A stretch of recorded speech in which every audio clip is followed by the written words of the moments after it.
On April 20th, 2010, the Deepwater Horizon disaster changed the lives of millions living near the Gulf of Mexico, as well as the scientists who responded to the crisis. These are some of their stories, intimate portraits of research, innovation, discovery. Welcome, I'm Jim McNamee, editor of Dispatches from the Gulf, a series of documentaries, short videos, and podcasts. Today we're going to hear a highlight from a fascinating and much longer interview between Joan Michelson of Green Connections Radio and Rita Colwell, microbiologist and chair of the Gulf of Mexico Research Initiative. We urge you to listen to the entire interview by going to greenconnectionsradio.com or follow the link on our newsletter.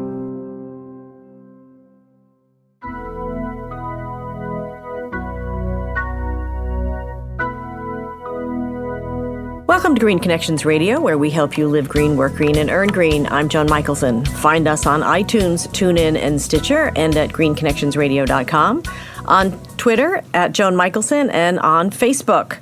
Today we are with the renowned microbiologist and oceanographer, Dr. Rita Colwell. So welcome to Green Connections, Dr. Colwell, and thank you for joining us. Thank you very much for inviting me to speak with you. It's a great pleasure, and I look forward to our discussion.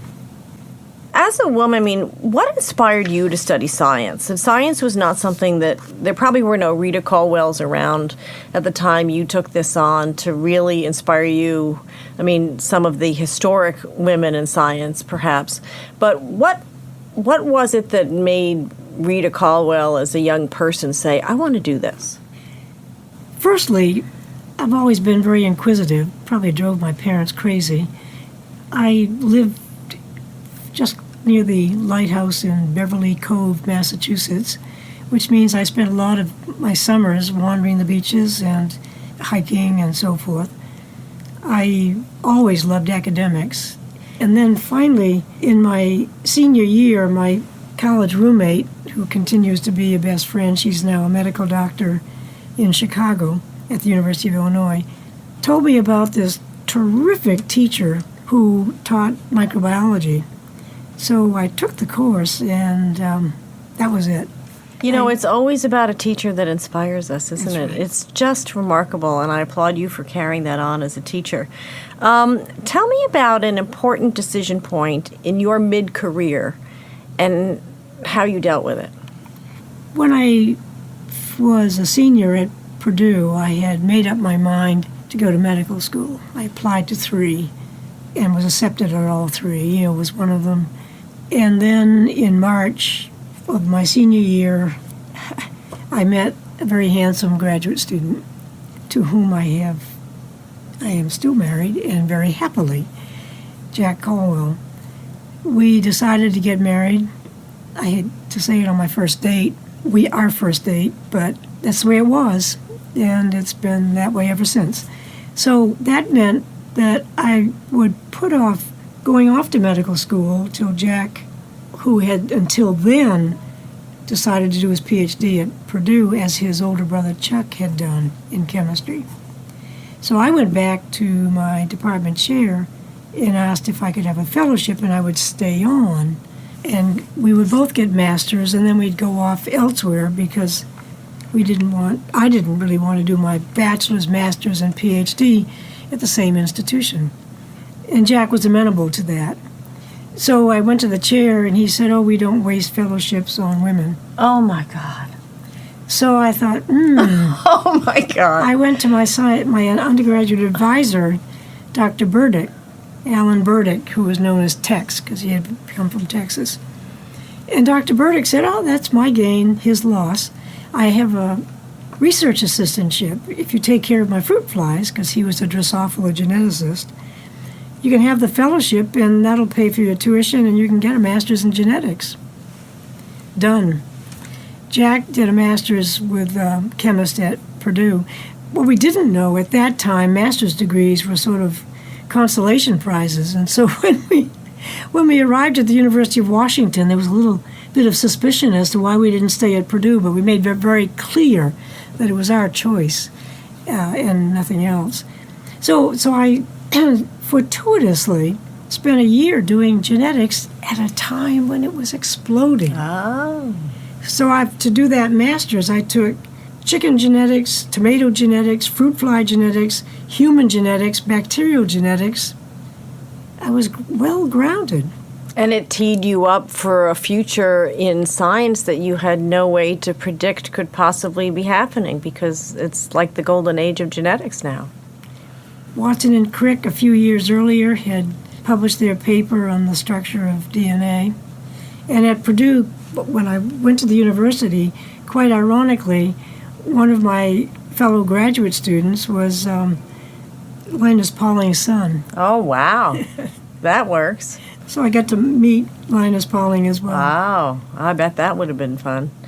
So what advice do you have for women who want to advance in science and engineering? And I'm not talking about your PhD students here at University of Maryland. I'm talking about maybe mid-career women who maybe are working at a BP or working at a 3M or working at a internet startup, that's trying to solve some infectious disease problem, maybe at Theranos or something, and trying to figure out, what do I do and where do I want to go? What advice would you give to women who are facing career decision points in mid-career specifically? It's very important to stay the course and not to be dissuaded. It's very important not to be put off by whatever adverse, and you'll have an adverse event of some sort.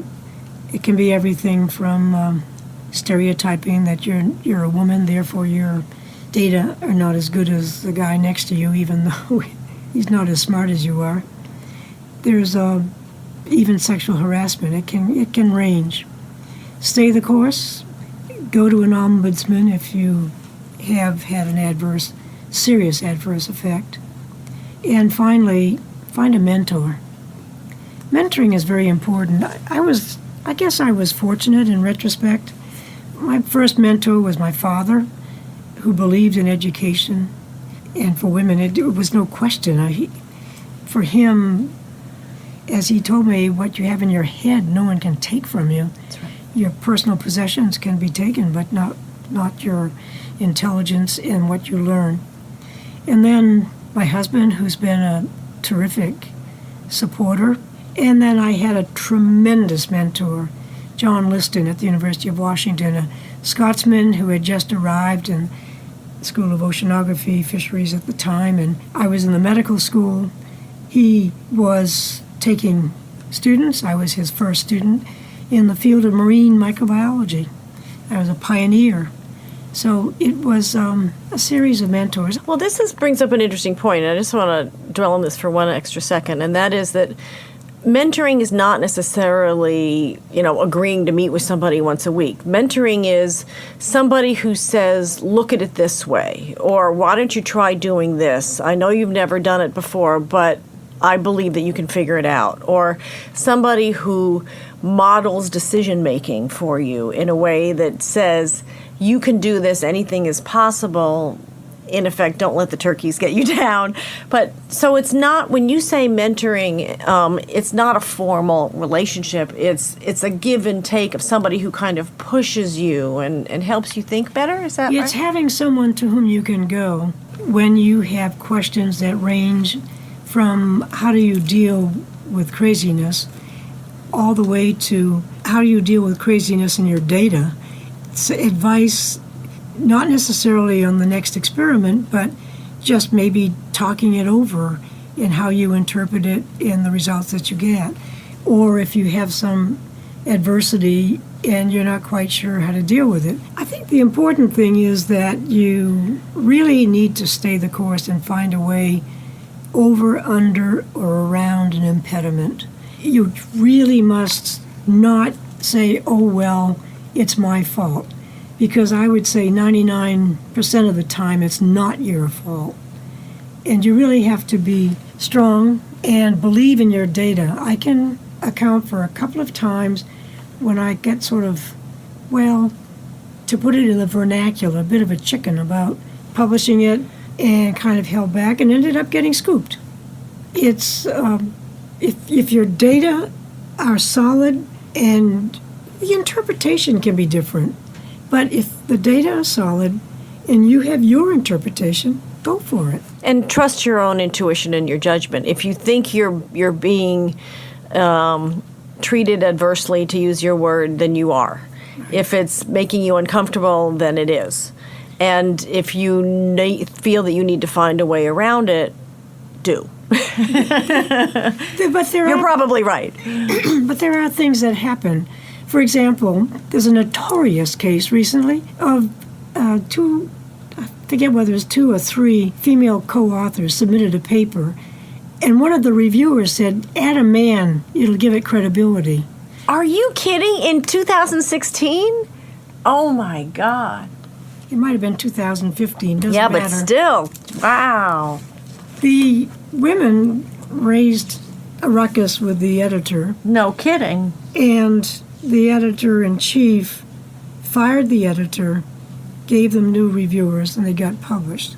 So you have to stand up. Sometimes it hurts, but you have to stand up. Well, you have to raise the ruckus, to use your word. So what else would you like our listeners to know, either about the Dispatches from the Gulf documentary or the Gulf of Mexico Research Institute or women? Science is fun.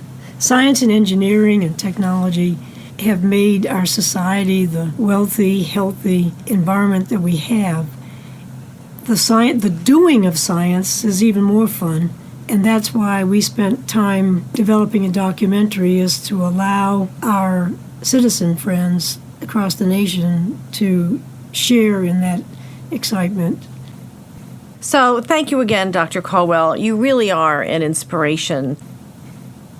Thank you again for joining us for this week's episode of Green Connections Radio, where we help you live green, work green, and earn green. Find us on iTunes, TuneIn, and Stitcher, and at greenconnectionsradio.com, on Twitter at Joan Michelson, and on Facebook.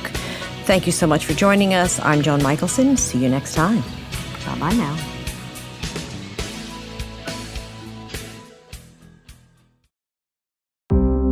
Today, thousands of scientists, oceanographers, chemists, engineers, biologists are all working together to develop newer and better ways to understand and ease the impact of oil spills. To learn more about their work, visit our webpage at dispatchesfromthegulf.com. Funding for this podcast was provided by a grant by the Gulf of Mexico Research Initiative. And thanks for listening.